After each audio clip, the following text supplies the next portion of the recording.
আসসালামু আলাইকুম এভরিওয়ান।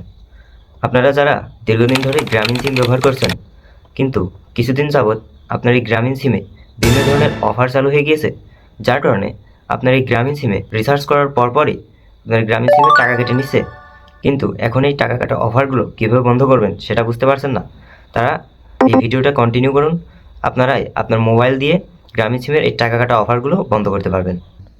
প্রথমেই মোবাইল স্ক্রিনে ডায়াল প্যাড অপশনে আসতে হবে। ডায়াল প্যাড অপশনে আসার পর এখানে লিখতে হবে *121*6*1# দিয়ে ইন্টারপ্রেস করতে হবে।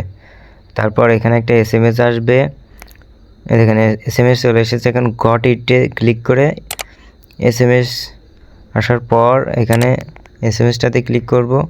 এখানে লেখা আছে আপনার অনুরোধের ভিত্তিতে সকল সক্রিয় ভ্যালিডেট সার্ভিসগুলো পরবর্তী 72 ঘন্টার মধ্যে বন্ধ হয়ে যাবে। তার মানে 72 ঘন্টার মধ্যে আমার সকল টাকা কাটা অফারগুলো বন্ধ হয়ে যাবে। তো দর্শক, মূলত এই ছিল আমার আজকের ভিডিওটি ভালো লাগলে অবশ্যই একটা লাইক করবেন। দেখা হচ্ছে পরবর্তী কোনো ভিডিওতে। আল্লাহ হাফেজ।